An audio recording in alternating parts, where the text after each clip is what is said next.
Bueno, y este capítulo vamos a titularlo Goebbels y Maquiavelo. Y es que ya hicimos un capítulo sobre Maquiavelo, explicando que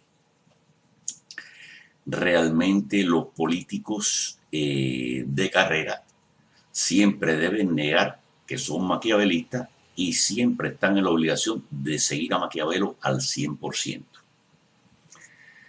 Y bueno, esto es extremadamente actual, porque con esto sucede lo mismo con Goebbels, el famoso ministro de propaganda de la Alemania nazi, al que se le acusa de todos los horrores habido y por haber en cuanto a propaganda y manipulación social, cuando realmente esas técnicas son la norma, no la excepción, y hoy día están en la cúspide. Yo creo que Goebbels se sonrojaría y se sentiría bien apenado de ver lo que está pasando con la prensa hoy día, porque estoy seguro que ni él mismo hubiera llegado a tanto. Al igual que Maquiavelo realmente no descubrió nada, sino lo que hizo fue plasmar en un libro las usanzas, las técnicas, la metodología de la política real y de las intrigas del poder real, tal y como son. Lo mismo hizo Maquiavelo, lo mismo hizo Goebbels. Goebbels sencillamente aplicó las mejores técnicas de su época, que por cierto no eran aplicadas solo por él, sino por todo el que estaba a cargo de la desinformación social, que es como ya podemos llamar definitivamente a esta mecánica de los medios masivos de comunicación. En fin, no importa cómo se disfracen las cosas, la realidad es que la gran prensa siempre ha sido lo mismo. Solamente quizás pequeña prensa bien atomizada de familia, alguna periodiquito de barrio, de no sé qué, se haya proyectado en una dirección o en otra, más o menos razonable y más o menos veraz. Pero toda esa gran prensa siempre ha tenido agendas y siempre las tendrá, porque la prensa no existe para informar, sino para manejar a la sociedad, para inducir a la sociedad a pensar lo que se desea que se piense y no otra cosa. Así pues, toda esta barrabasada acerca de la leyenda de Goebbels como el gran mentiroso del mundo, y el tipo, bueno, está bien, los nazis usaron esas técnicas y las usaron de verdad, como mismo vimos que el castrismo las usó y las usa. Pero eso no quiere decir que sean exclusivas de ese mundo.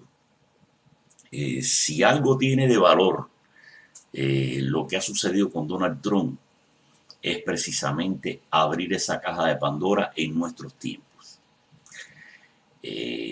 Durante mucho tiempo, todo lo que no ha convenido a los intereses que pagan a esa gran prensa ha sido llamado teorías de conspiración y han sido ridiculizadas.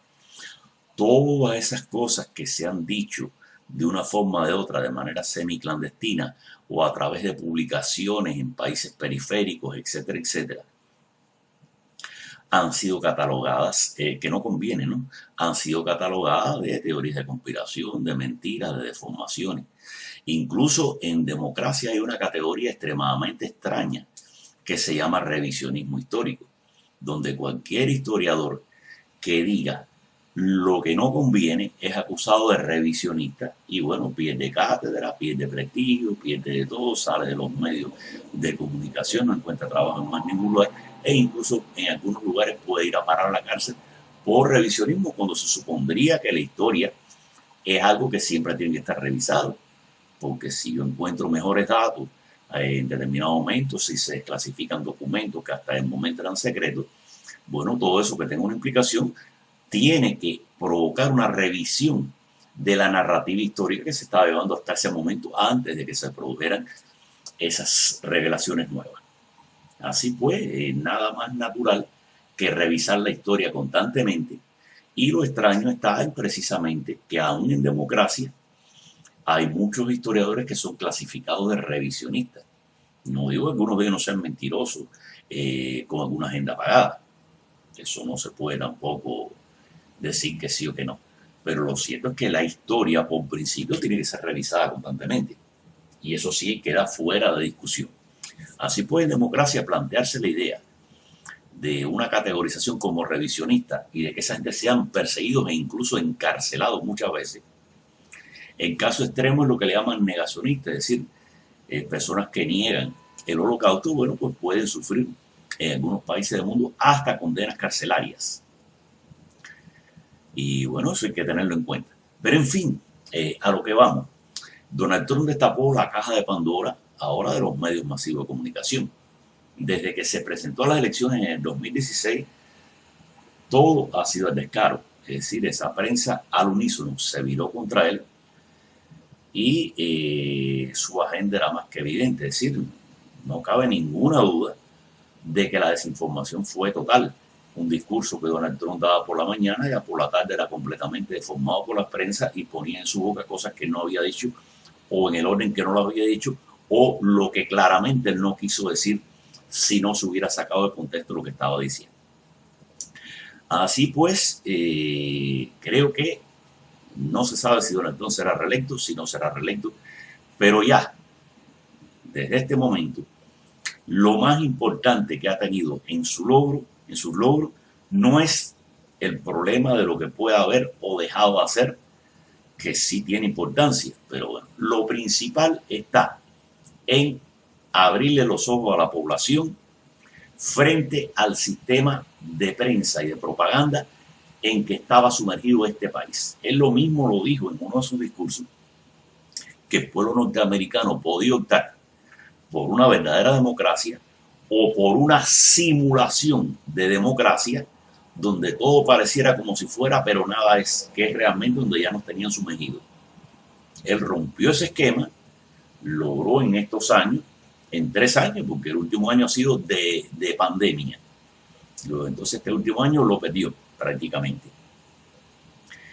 Pero bueno, él logró realmente romper ese hechizo que tenía la prensa de hipnotizar graciosamente a la gente y de mantenerlos en la más absoluta ignorancia, pensando que estaban bien informados, que es uno de los grandes logros de esta prensa manipuladora. Uno de los primeros requisitos de la manipulación es que tú no te des cuenta que estás siendo manipulado. Y para eso tú tienes que pensar que lo que te están diciendo es la verdad. Entonces, bueno, en fin, ¿por qué se puede producir este mecanismo? Bueno, el mecanismo se produce por una razón elemental. Cada generación es nueva, nace con el cerebro vacío y se le puede llenar de cualquier cosa. La historia le puede ser falseada en la escuela, y de hecho le es falseada en la escuela. Las noticias del día pueden decir cualquier cosa, y para esa persona que tiene otras muchas preocupaciones o que desgraciadamente muchas veces no tiene ninguna preocupación, que es uno de los grandes males de este mundo, pues sencillamente cualquier cosa que le diga le viene bien.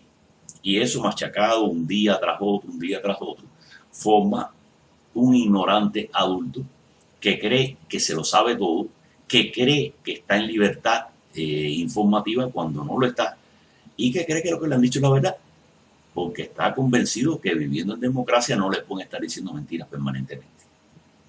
Equivocación total. Esto se refuerza, por supuesto, con los mecanismos naturales, es decir, se produce la fabricación de famosos expertos, autoridades, etcétera, etcétera. Y este tipo de gente adquiere una relevancia especial para nosotros. Desde que llegamos a los primeros grados de la escuela, hay una persona que adquiere una relevancia especial, que es el maestro. Y el maestro que nos enseña lo que le han orientado que nos tiene que enseñar. El maestro sabe si es verdad o si es mentira. Lo más probable es que ni el maestro lo sepa.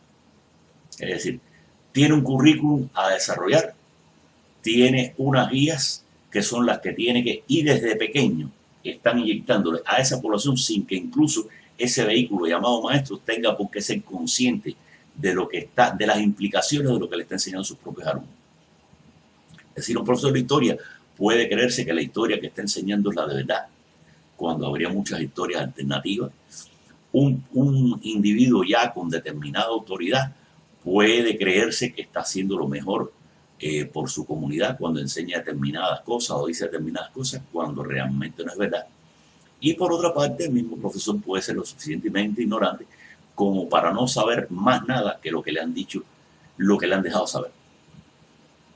Por otra parte, bueno, las personas con ascendencia, es decir, todo el mundo sabe que se paga más a los universitarios, a las personas con una carrera, etcétera, etcétera. Pero para tú llegar a cualquier carrera tienes que dejarte envenenar el alma con determinadas cuestiones educativas que son las que la base primordial de tu formación cultural supuestamente. Después viene la especialización de una carrera, pero esa primera fase tú la tienes imbuida. Después está claro, tú eres un tipo que aparece ante los demás como un tipo de éxito y luego entonces tú eres una referencia. Y desgraciadamente muchas veces un profesional no es otra cosa que un tipo que ha recibido más adoctrinamiento que el resto de la población. Porque al pasar por la escuela no tienes más verdad, sino posiblemente más mentira inducida por esos sistemas escolares, que es lo que está pasando ahora con el marxismo cultural en nuestras escuelas y nuestros jóvenes, que le han enseñado cualquier cosa menos la realidad histórica tal y como es. Así pues vemos una casta de personas relevantes a las que se las fabrica como famosos, expertos, se le dan títulos, etcétera, etcétera, y adquieren cierta relevancia, son los transmisores de una cultura generalmente falsificada y controlada por las castas que sí están al control total. Y para eso pagan, es decir, para ser dueña de todos esos medios masivos de comunicación, etcétera, etcétera, porque ese es su objetivo. Es decir, trabajar la mente del ciudadano, trabajar la mente de la persona y no dejarla mirar para otro lado. La industria del entretenimiento, todas esas cosas para hacerte perder todo el tiempo posible, para hacer que tu cabeza no encuentre el centro en nada y estés divariando la vida entera desde que naces hasta que te mueres, sin haberte preguntado prácticamente nada acerca de verdades fundamentales que debías saber.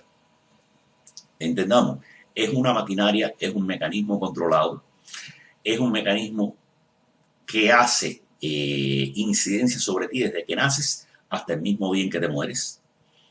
Entiéndelo bien, es decir, está sumergido en una cultura que fue fabricada por fuerzas que tenían el control de todo lo que se movía en cuestión de conocimientos en el mundo y te hicieron creer cosas que es lo que les conviene a ellos, que pueden estar muy lejos de la realidad, tan lejos de la realidad que te están fabricando una realidad paralela que no tiene nada que ver contigo, pero que tú te la crees.